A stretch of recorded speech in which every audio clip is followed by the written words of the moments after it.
Good afternoon, everyone. We are working to get this room a little cooler for your viewing pleasure.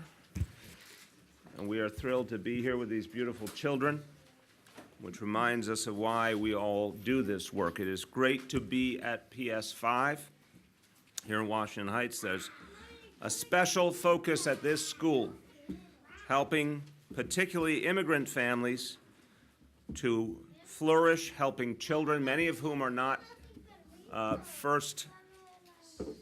many of whom for whom their first language is not English, learn and grow here, starting at the pre-K level and beyond.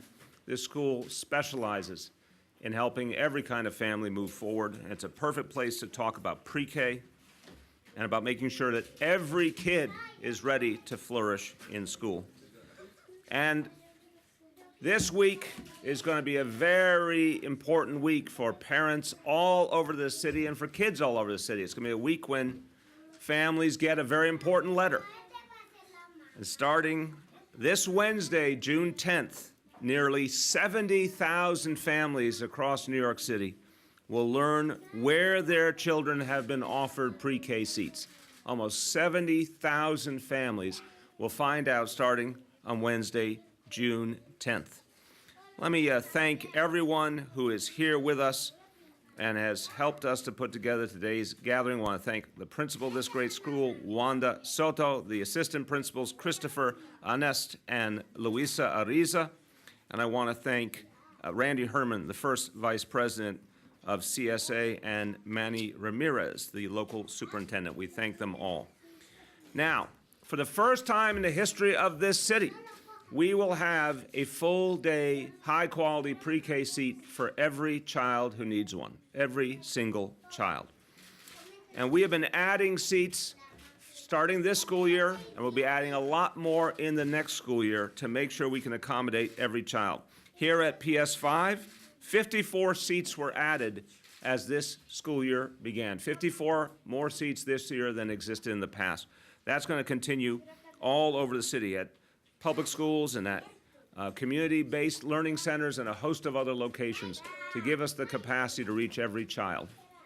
Now, I've heard this all over the city from parents. I can't tell you how many parents come up to me on the subway, come up to me on the street, and talk about what pre-K has already meant for their family, what it means for their child, how much they want to make sure other children in their family benefit. There's such excitement about pre-K, about the fact that it's available to all, about the fact that it's absolutely free. And the proof is in the numbers. We have 53,000 kids right this minute, 53,000 kids in our full-day pre-K programs. We had in the application process so far, this is a stunning number, 69,393 families signed up for pre-K, and the process has just begun. So we have had extraordinary response. It's quite clear families want pre-K for their children. Now this happened, I want to remind you, the only reason this happened so quickly was because of mayoral control of education. I want to remind people very quickly of this history. The funding for pre-K last year was decided on Albany April 1st. Pre-K seats were up and running for 53,000 kids by September 4th, 5 months. It was only possible because mayoral control of education allowed our school system to work quickly and efficiently, allowed us to bring all the other city agencies into alignment to get things done. And the same will be true at this next big expansion. We don't know the final number yet, but it sounds like it's going to be somewhere around 70,000 kids when we get to opening day in September. Imagine adding another 17,000 seats or more. That's only possible on this kind of scale, this kind of speed, because of mayoral control of education. And it's crucial that Albany renews mayoral control of education and does it soon. Now, parents understand what pre-K means, how it's going to pay dividends throughout their child's education, their life. I am a witness to the impact that full-day pre-K had on Dante and Chiara. Dante and Chiara thrived in full-day pre-K, and they're both doing extraordinary things today. That grounding, that foundation worked for them. It's worked for so many other kids. That's why there's been this extraordinary response, and now further good news.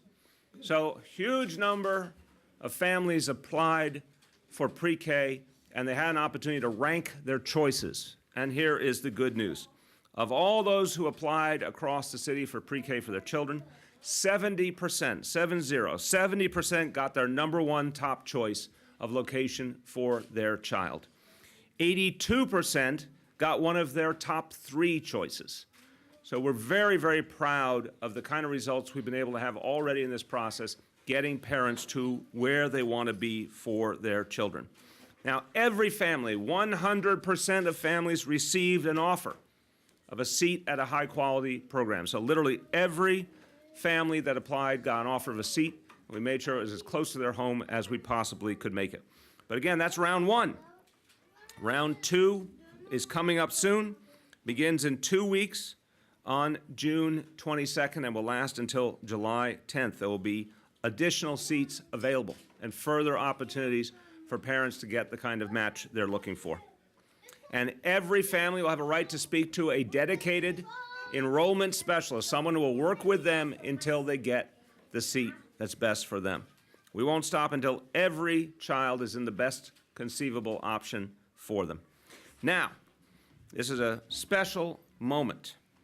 And it's a special moment because we have one family that has been anxiously awaiting the results of pre-K, and they're a very special family. I'm going to, in a moment, call up to speak to Olivio Capellan. And Olivio immigrated from the Dominican Republic, and he has been helping his sister Lenny, who you'll hear from as well. Lenny is a single mother, and she has quadruplets. And you can see these beautiful children here: Minerva Sofia, Abril Elena, Antonio Jesus, and Oliver Moises.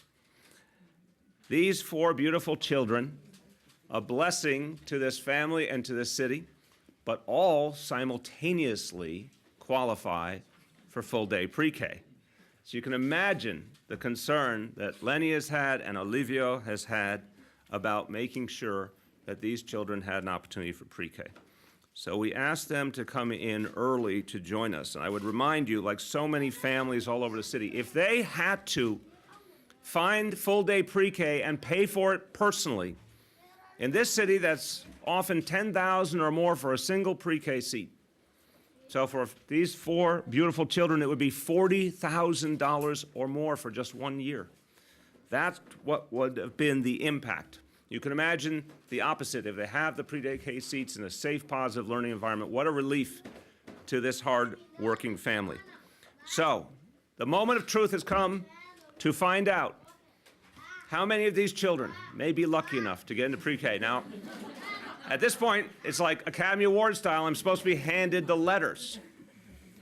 Who has the letters? Oh, I have the letters. Okay. Are you ready, Olivio? I think so. Let's see if Abril, where's Abril? Real? Abril, would you come over here? Let's see. Right, you go over close to Abril. Okay.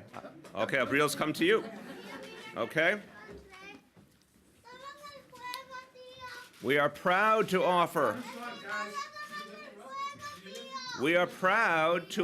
a pre-K seat at PS5 to Abril Capellan. Congratulations.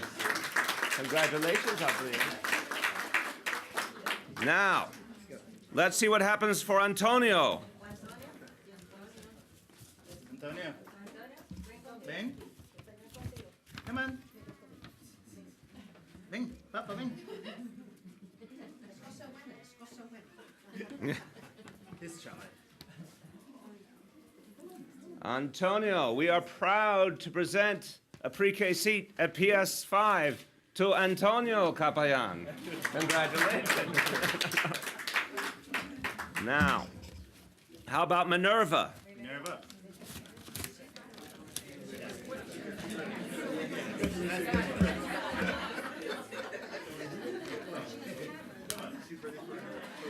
She's ready for a close-up. We are proud to offer a pre-K seat at PS5 to Minerva Capellan. Congratulations. And finally, Oliver. Oliver. Come on.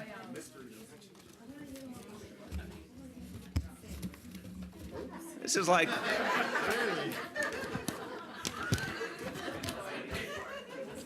this is like when one movie keeps winning everything. We are proud to offer a pre-K seat at PS5 to Oliver Capayan.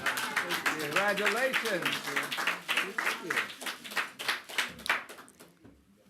The Capayan family deserves the very best, and now these 4 beautiful children will all be here in this school, getting the start in life that they deserve. And we're very, very proud of that process, and we say to all parents out there, we hope when you start to get the answers this week, you're very, very satisfied with what you've gotten for your child. If you want another option, there will be other opportunities ahead. Let me say a few words in Spanish before I call up Olivio to speak. Esta semana, unos 70,000 padres y madres de Nueva York sabrán a cuál programa de pre-kinder irán sus hijos este septiembre. Toda una generación de niños tiene ahora la posibilidad de tener un inicio sólido para su futuro. Continuaremos trabajando hasta que cada niño tenga acceso a una escuela de pre-kinder, porque el futuro de cada niño cuenta y es importante. With that, let's introduce the big winners today here in New York City. First, Olivio Capayan. Thank you very much. Wow. First, I have to say thank you to the mayor, to the city of New York, and the school that we were selected. I'm a little nervous, I'm not used to this, but I'm going to read a few things. I just want to make a remark like, my sister and I are busy raising the 4 children. And they are quadruplets, as you know, and as the mayor said. She never expected to have 4 children, and I never thought to have 4 nieces and nephews. I mean, imagine. As the mayor said, my nieces and nephews are eager to go to school. They are energetic and love to go and learn. When I found out last year that New York City was offering full-day pre-K for free, my nieces and nephews were 3. This year they turned 4. So we applied, and now we're here. Thank to all of you, to the mayor. I'm so excited that Minerva Sofia, Abril Lina, Antonio Jesus, and Oliver Moises will have a classroom where they will learn and experiment as well. I cannot be more thankful, my family and I, that this is for free. There is no way my sister and I could have afford a private daycare. It means the world to me knowing that this opportunity will open up so many doors for them in the future. And I can't wait for them to embark on this new adventure together. That's my words that I have for you. Beautiful. And thank you very much. Beautiful. Thank you. Thank you. Now, I think these guys have created their own pre-K over here already, by the way. Is Lenny going to say a few words in Espanol? In Espanol? Well, we're going to have the mother say a little bit of Espanol. Even, Lenny, would you like to join us? Please. Todo en español va bien. O inglés también. Thank you, everybody. Thank you to New York City, to the mayor, for this opportunity. For my family, it's a pleasure. It's a big thing to have this kind of opportunity in this city. It's a hard work. It's a hard job to take care of them. It's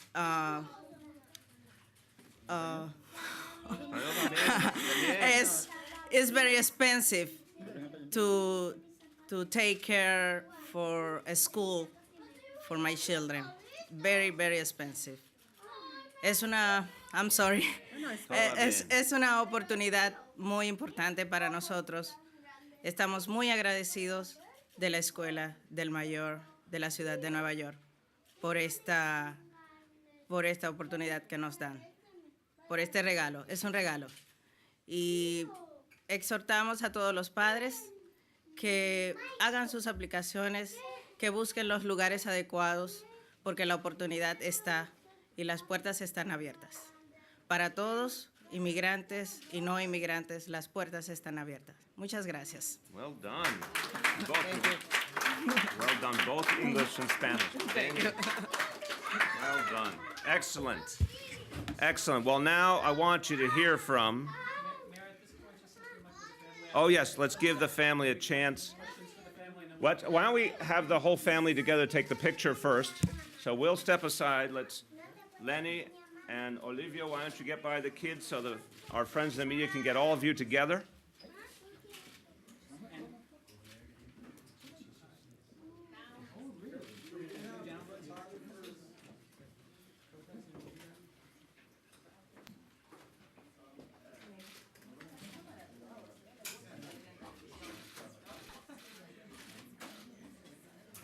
Very intelligent. Look at that there. They are ready for their pictures. Very good. Wait, now, you have your letter? Hold up your letter, too. Come on, let's do all the props. That's nice. What she said was beautiful. The doors are open. The doors are open. She said the doors are open, whether you're immigrant or not an immigrant, the doors are open. She said it was a privilege and a present. Yes.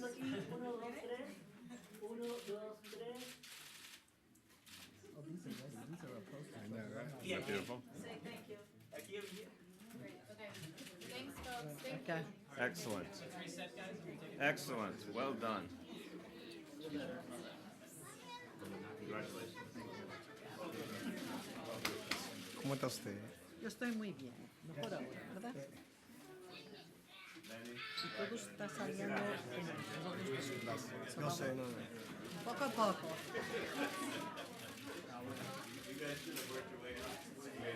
Tú sabes que de la Casa Blanca, como estaba en Chile, ellos mandaron aquí a mi hija como modelo because this young lady they were starting teaching since the moment of the permit. Yeah. We need to start in the hospital. You'll get a little bit of peace here today.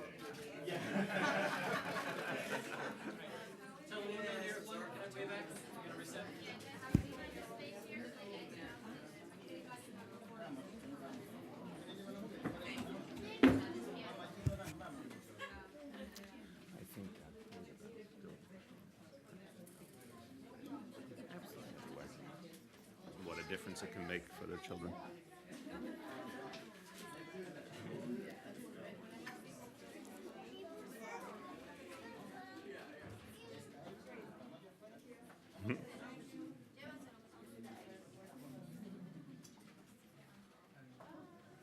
All right, the stars of the show are leaving now.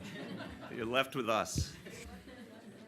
But as a consolation prize to give you, the leader of our school system who's doing so much every day for our children, Chancellor Carmen Farina. Okay, well, first of all, I just want you to take a moment to think about those 4 children that you saw here today. They were obviously oblivious to us. They were already play acting. They were actually having words coming out of those puppets. They were already having conversation about who was going to be the mother, the father, and there was another character in there that I didn't quite hear, which means they're ready to learn. So imagine a year with these kids not in school. It's a wasted year. It's a wasted opportunity, and we cannot have any wasted opportunities in this city. The mother who spoke so eloquently said, "This is a gift, this is a privilege, this is the best present I can get." And I want to make sure that parents throughout the city understand that this is a present for their kids, but it's also for the future of New York City. If we have students in pre-K and whole extra year school who are being exposed to vocabulary, to science, all their language here was in Spanish, they're going to bring that richness of their language into the school, but also be learning in English as well. And you can't pay for that. I don't care how much money it costs. And I think you're underestimating $10,000. I remember $25,000 not being a bad price for a lot of our early childhood schools. So I do think that I need parents to know that you're going to get your letter on Wednesday. It's also going out by email. But most importantly, if you haven't registered yet, June 22nd is your next great opportunity. This is a present that your children deserved and all you have to do is sign online. But these children are perfectly representative of the future of New York City. Every immigrant, every natural-born child should be in schools, and they should be in schools with each other, because that's also what's going to make our city the city that it is today. So thank you. En español, right? You got me. Es un placer hoy oír estos niños que estaban hablando aquí uno con el otro, porque en otro año estos niños no podían tener las oportunidades de venir a la escuela a los 4 años y no tener que pagar. Y van a aprender en esta escuela, porque están aceptados a esta escuela, a jugar juntos, a hablar más, a tener más experiencias, conciencias y cosas en arte. Y es un año más de escuela que les va a ayudar cuando siguen para los grados más altos. Y más que nada, es un regalo que estamos dando a todos los ciudadanos de Nueva York.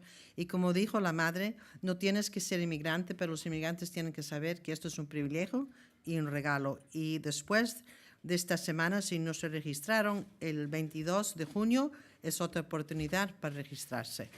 Thank you. Beautiful. Okay. Thank you very Okay. much.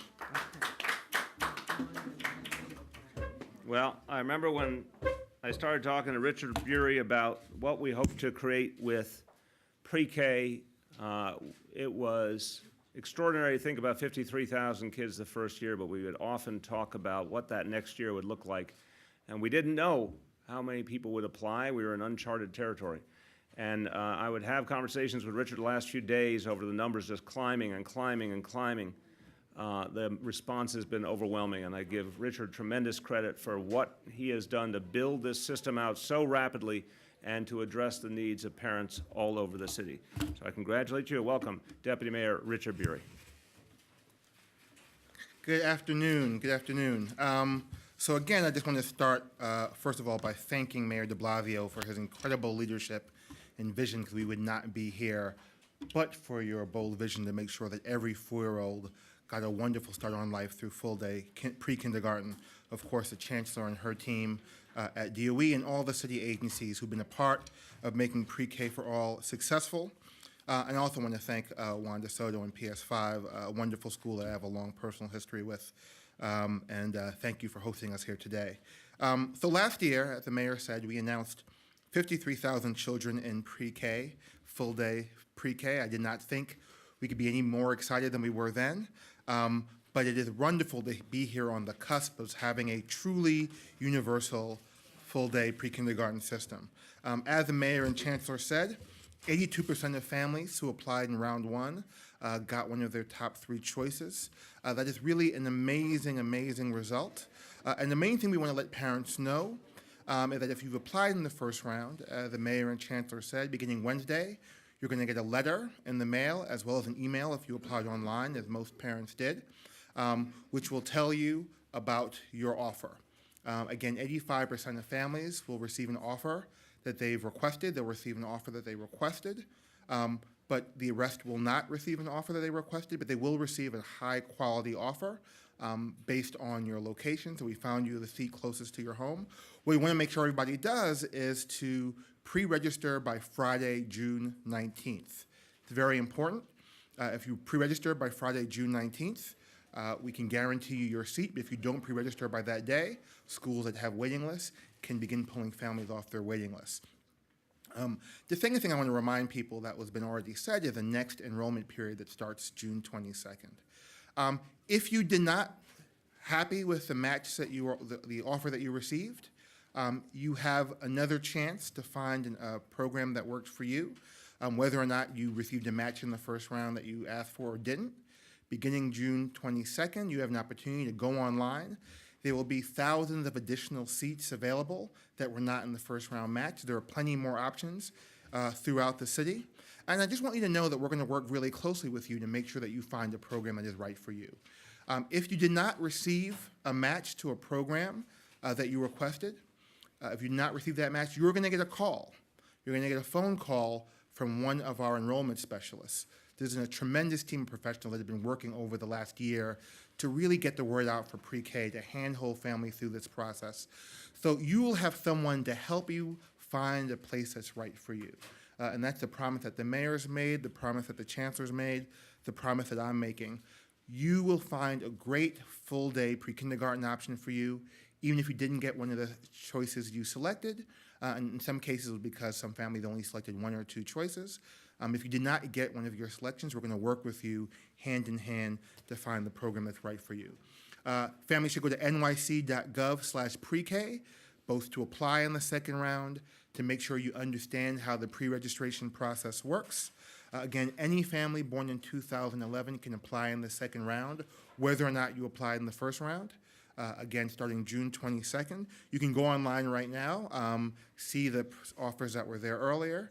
In the next couple of days leading up to the 22nd, we're going to be bringing many, many more seats online. And again, just like the Chancellor said, just like the Mayor said, we are so proud here in New York City that we can work to build this opportunity for parents. I say that as a public school parent who works for a public school parent on behalf of public school parents. We're so happy that we can bring this opportunity for all New Yorkers. Thank you very much. Thank you. Thank you very much.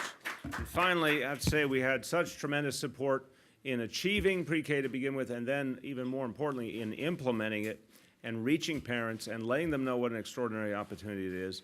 One of the great voices in this process has been the council member who represents this school and this district, Councilmember Idanis Rodriguez. Thank you, Mayor. Thank you, brother. Well, thank you. Like, no doubt that Richard and especially Children and Society has a lot to offer. They start in this school a motto, a nationwide motto, that the White House in this administration, President Obama, they sent his team to check how this motto, which is unique in the nation, was working in the Head Start program with mothers since the moment they were pregnant. That's when the Children and Society start working. And I was sharing that I know a couple of them that started here, that then they went to go middle school, and from there they went to Beacon School, and then they are doing good in college. So no doubt that, the challenges that this administration inherit in citywide, especially in this district, where the number was 80% of the students were level 1 and 2 in this community. And that's a number that this administration inherits by investing in the UPK with the leadership, with the mayor, the first lady, and also the deputy mayor. We will see those changes happening very soon. Because as a former teacher for 13 years, and as a father of 2 daughters, when you look at the UPK, it's not just play for someone to do babysitting. That's where the real education happens. When a child is strong in the education, by first grade, he or she will fly in life, and then they will achieve the goal. Para mí, como profesor que fui, como padre de 2 niñas, creo que esta iniciativa que del alcalde de impulsar la educación temprana es muy importante. Y en este lugar es muy simbólico, ya que aquí se creó un modelo nacional donde la educación comienza de que las madres están embarazadas. Y se puede medir que esos niños, cuando van a UPK o van a kindergarten, son niños que están listos para competir. Thank you, Mayor. We need to support the Mayor control. We need to continue investing in education because, as Malcolm has said, education is the passport for the future. Thank you. Thank you, brother. Thank you. Okay, we will do questions on topic, followed by questions off topic, on topic, on topic. Yes. How many people or how many kids got assigned to a school that wasn't on our list at all? So about 15% of parents who applied received an offer for a school that was not on their match list. This is roughly comparable to what happened in the kindergarten system. And again, we're very proud in the first year, because remember, this is our first year of truly universal programs, so we don't really know who's interested until they actually show up and apply. So we're really excited that we've been able to offer 85% of parents one of their choices. And again, just to repeat myself, for those 15% who did not get one of their choices, they're going to get a phone call. They're going to get a direct phone call from one of our enrollment specialists beginning on June 22nd. They can go online and apply for one of the thousands of additional seats that we brought online since round 1. And we are confident that every family is going to find a full-day pre-K program that they can fall in love with. So we have, I'll make sure we're getting our numbers right all together here. Okay, 70% got the number 1 choice. Okay, 82% got one of their top 3 choices. Checking my math. 85% got one of the choices they listed. whether it's, 1 through up to 12 choices, they got something on their list. And then 15% got a seat, but it was not on their choices. Now remember, and I've been through this as a parent, not for pre-K, we had a different application process. This year is the first time we're using this universal application process, but it's got some similarities, for example, to the high school process. There are parents who do as is urged, and they put 12 choices, and they maximize the chance that they will get one of those choices. There are parents who come up with their own strategies, which I do not advise, and put only 1 choice, or put 3 choices, or 4 choices. Some think that they're advantaging themselves. A lot of those parents end up disappointed and don't maximize the chance. So realize that in this pool are parents who did every conceivable permutation, but we are very proud of the fact that 85% got one of their listed choices. And obviously, the remaining 15% will have another chance now. On top, please. I'm sorry, just one other point that I think is important for parents. You will be on the waiting list for every school or early education center that you applied for. So you don't have to do anything. You're already on that waiting list. And again, as families register, as seats cleared up, as they pre-register, as seats clear up, there's still a chance to get on one of your earlier choices. So just again, that's very important. Any school you listed, you're automatically on the waiting list for, even if you didn't get it. If you pre-register for the program you did get, that seat is held for your child, and you still can shop for other seats at the same time. If you fail to pre-register by June 19th, the seat that's been assigned to you can be floated to other parents, not necessarily will be, but can be. So the message is, and we'll keep saying this in many, many ways, is parents should pre-register with the seat they have been given. It keeps them gives them plenty of other options, but it makes sure that they have one seat that is going to be held for them until the opening day of school. Lindsay. How many of the current list of programs have wait lists or are full, and how many have seats available? Great question. I think I have that number here. If not, we'll get it to you. So we have 370 programs that currently have seats remaining, right? So that includes district schools, pre-K, standalone pre-K centers, and early education centers. So there are 370 programs throughout the city that are not fully enrolled yet. And so remember that there are, because again, we did not necessarily able to predict demand. We have enough capacity. We've been careful to build enough capacity so that if more and more parents show up than we expected, we'll be able to meet the demand for all of those parents. How many are full? Do you know the other side of that number? I don't have the number of how many are full, but we can get that to you, yeah. Hey, on topic, yes. Just in terms of capacity, you said you've already filled basically 70K, we've added 1,700, you might add more. What's like the max level of capacity that we're looking at for the fall? The great unknown.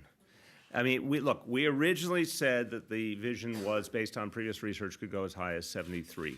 We're not convinced it will break 70 because remember, even though this is a very high number, some parents will move out of town, some parents will choose a private program. Still a lot of give here. But I think it's fair to say, give or take 70 is where we expect to end. I think the highest number we've talked about historically is 73. On topic, yes. Just following up on that, if more than 73,000 people apply, are people going to be turned away? We're building more capacity than that at the rate we're going. What it means is that there would be seats. I mean, there is a finite limit, but it's not one that we can conceive of at this point, meaning we don't have any model that suggests going beyond 73 based on everything we've ever known of pre-K and even kindergarten. But we're going to keep building capacity. What it will mean is, as it goes higher and higher, we'll have a seat. Most likely, we'll have a seat for everyone, but it may be farther away from people's homes than they want. Now, for some parents, it may work fine to be, for example, closer to their workplace and have a seat there. But the good news is, with this number that we have now, the 69,400 or so, every single one of them has a designated seat right this minute. People get in and pre-register. They will lock that seat in, and we've built out a lot more capacity beyond that. Yes? Hi, thanks. At this point, how many, if any, half-day seats do you envision offering? Limited number. The program that I believe in, obviously the philosophy I believe in, I think I stated it very, very clearly when I sought this office, was I want to move this system to full-day standard. High-quality full-day pre-K I think is absolutely necessary. I think pre-K today is what first grade or even kindergarten were in previous years. It's essential. There will be a small number of half-day seats available, but the essence of what we're doing is full day. But is that a few hundred or? We're still working on that depending on availability and demand. What happens to places that are under enrolled? They might shut down, or are they gonna be combined, classrooms combined? Yeah, so we work very closely with providers to help them manage their enrollment and make sure that our providers can stay financially stable. So what we found is that we're able to work very closely with providers to help them manage their enrollment. We do a lot of work to make sure that providers are marketing themselves in the community. And again, what we've tried to do is make sure that we have enough seats to meet demand, while also making sure that providers have the opportunity to remain financially viable, because obviously they get paid based on their enrollment. With the emphasis the city has on creating high-quality programs, what, if you could just remind me, what kind of analysis you're planning to do on the first year, and when do you expect those results? I'll let Richard go into detail. This is going to be an ongoing thing. The first year is the beginning. We want to constantly assess what we're getting out of this effort and how to keep making it better. There's no question in my mind the baseline is obvious. The chancellor's spoken about it, the deputy mayor's spoken about it. You're going to have kids who are more prepared for school thereafter, are going to have a lot more tools to work with. That, I think, has been proven time and time again. But we want to see the full extent of it, and we want to keep figuring out how to make it better. You can talk about the details. Sure. You know, we've made an incredible investment in evaluating the quality of our program, and I will sort of put it into two categories. One is sort of a process evaluation to really understand our systems and how are we building a system that works for families, but then also a comprehensive evaluation to understand the impact of our work. We're looking at things such as young people's executive functioning skills, which is the ability to complete complex tasks, to organize yourself. And so we have a broad evaluation, and we're going to be releasing information about that evaluation as we complete it. What's important to remember that this is the first year of the program, so it's not like on a certain day you get like a final A+ that everything's perfect. It's going to be a work in progress, and part of the work of building a system like this is it's not about giving ourselves a grade exactly, it's about getting real actionable information that we can use to inform our practice, and we're going to be very transparent as we learn information about how our processes work, good or bad, and as we learn about things that could be stronger, whether we're seeing things that we want to see or we're not moving the needle everywhere, we're going to be very transparent with that too, because it's all about us learning how to build. Where we're doing, no one's ever done this before. Certainly cities have tried to build universal systems, but no one at this scale, and so we really feel that hopefully we'll have a lot to offer the rest of the country about how to do this well and the investments you have to make to do it well. Yeah, on topic, a couple more, yes. Is there something being done to assure diversity within the classrooms, within the pre-Ks? Look, this is based on parental preference, and we have to honor that. We're asking parents, you know, what makes sense for them geographically. And as I said, some it will be their neighborhood, some it may be a nearby neighborhood or even near where they work. But we have to make sure this is done by parental preference. I think by definition there will be a lot of diversity as a result naturally, but the most important thing is to accommodate the needs of parents. Last call on topic, going once, going twice, let's do some off topic. Mayor, would you support a bill that's pending in Albany to extend the statute of limitations for people who are victims of malpractice in city hospitals? There was a case, you've probably heard of a Brooklyn woman who was unable to collect much because of this limitation. Would you be in favor of changing that? Well, in the specific case first, obviously it's a very troubling situation, and my understanding is that the city has offered to make resources available, and there's a question at the state level that has to be resolved. So obviously, given what happened to her, I hope the state quickly resolves the outstanding issues so that we can address her needs. On the broader issue, I'd have to see the legislation. Obviously, this is an issue I care about, and I'd like to see resolution, but I have not seen a particular piece of legislation, so I can't comment. Mayor, can you give us kind of an update on where things stand between you and Albany? There was a story today in the Daily News about some Assembly Democrats who didn't have all that kind of things to say about you. I'm shocked and amazed. And I was, wondering if you could just kind of give us an update on where your priorities are Sure. as we near the I feel great about my relationship with the Assembly, and it has been a very strong relationship of mutual respect. Obviously with Speaker Hasty, and I think with the overwhelming majority of the Assembly members, and I'm sure there's going to be some disagreements, that's normal. But in general, we've shared a lot of the same values. The Assembly has been the leader on rent regulation, passing a strong bill already. We're waiting for the Senate to act. The Assembly's been the leader on mayoral control, passing a strong bill. We're waiting for the Senate to act. So I appreciate what the Assembly has done. There's nothing particularly new that we've heard yet today. We all are familiar with the ways of Albany. A lot happens quickly at the end.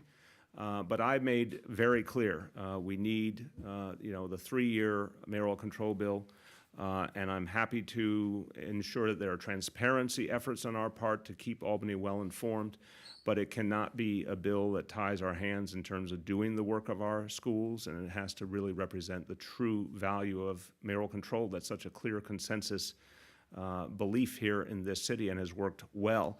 On rent regulation, I said it over the weekend, we absolutely need a strengthening or we're going to lose tens of thousands more units of affordable housing, and we have to be very stringent about it. We can't have little cosmetic changes. We need a clear strengthening of rent regulation, or we're going to see tens of thousands of New Yorkers displaced. And by the way, there are some in Albany talking about letting rent regulation lapse, which would be a disaster for this city. And would mean for anyone who now has a lease under rent regulation that the future could mean displacement for them, and that's an extraordinarily dangerous dynamic.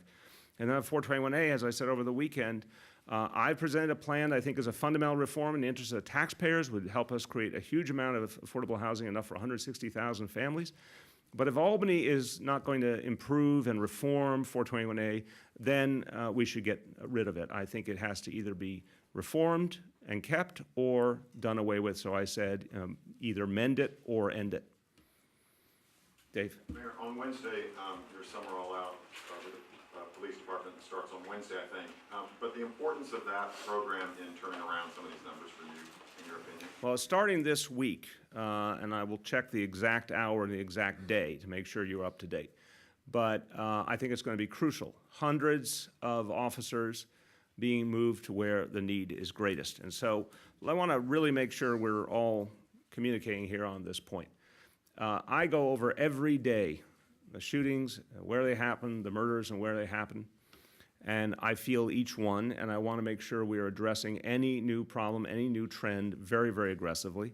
And that's why Summer All Out is so important. Summer All Out is proven. Last year we put it into effect, and over the course of just 5 weeks in some of our toughest precincts, shootings went down 25% just in the course of 5 weeks. So this is a proven methodology.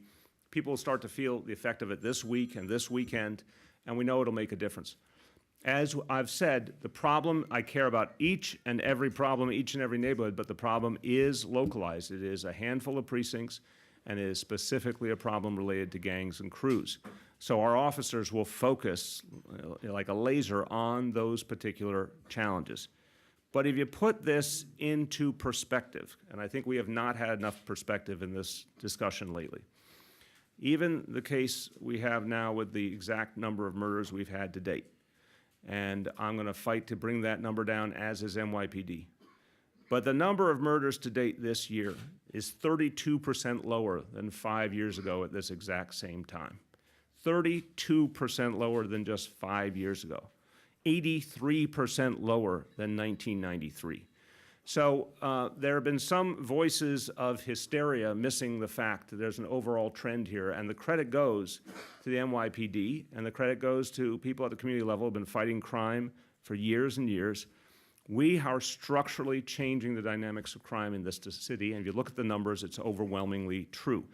If we stayed at the same murder rate we are right this minute, and at the end, we got to the end of this year, 2015 would still be the third or fourth lowest year for murders in the last 50 years. But we intend to do better. We intend to turn that number around just like we did last year. The difference this time is we used Summer All Out last year, it worked, we're using it this year. The difference this time is we've got a lot more police time and energy freed up because we're not doing some of the things we used to do, like the unconstitutional stops and the marijuana arrests that were unnecessary. We are not wasting time, and we're saving time because we have new technology like ShotSpotter, which is working already, like the handheld iPhones and tablets that will allow officers to know exactly what's going on in an instant.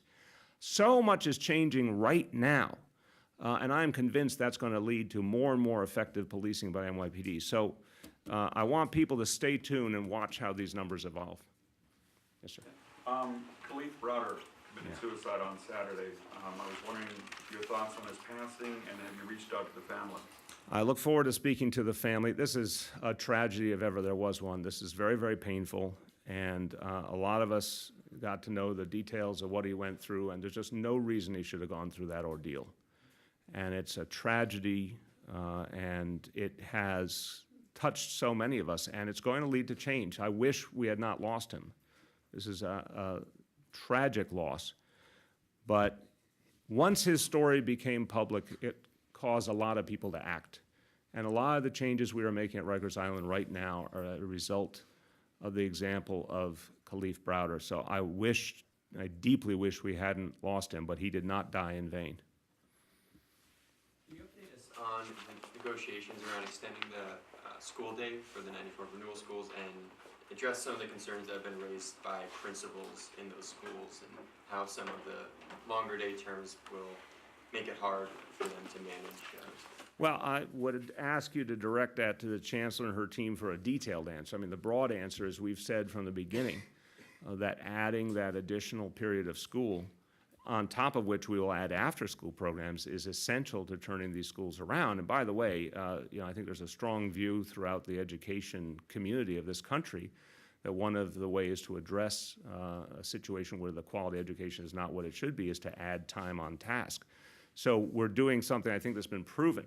I have not heard about specific problems getting that implemented. I'm confident if there are some problems or some problems in some schools, we'll overcome them. Yes.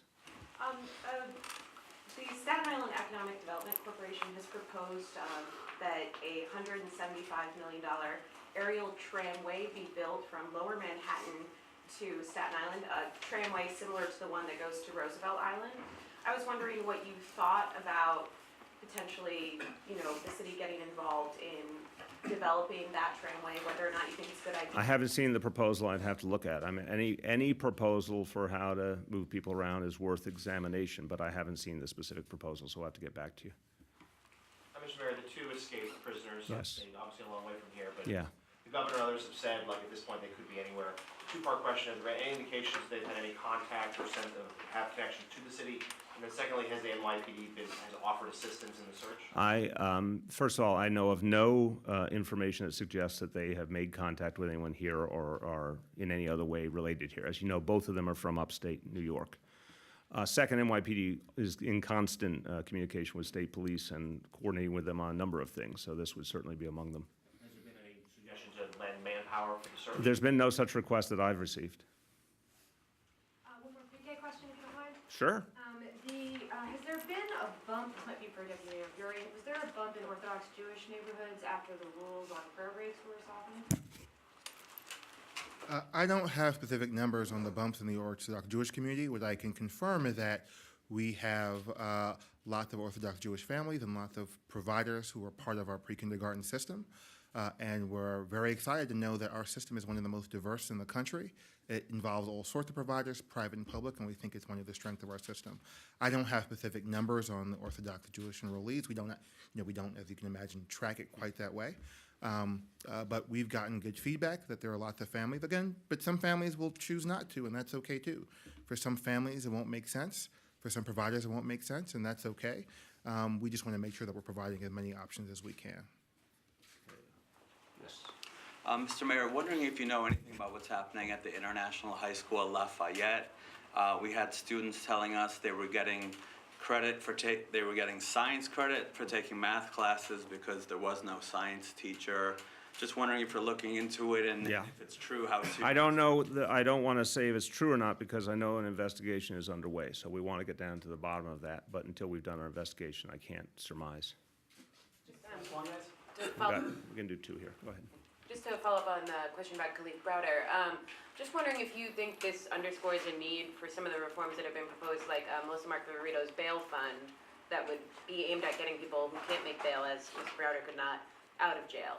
Yeah, the Speaker and I certainly agree that we need some type of bail reform, and this is something I've spoken about as well. It's, I think his case was an eye-opener to New Yorkers across the board that There's just no reason that someone should be held for a long period of time if they can't make bail, and we can help on a modest bail level like that. Obviously, a higher bail level is a different matter. That suggests a more serious crime, and that's a different type of reality. But for the very lowest levels of bail, we have several reforms that we're working on that would address that. Has there been any progress on the bail fund as you approach the end of the? Well, again, I think we'll have more to say in the coming weeks on that.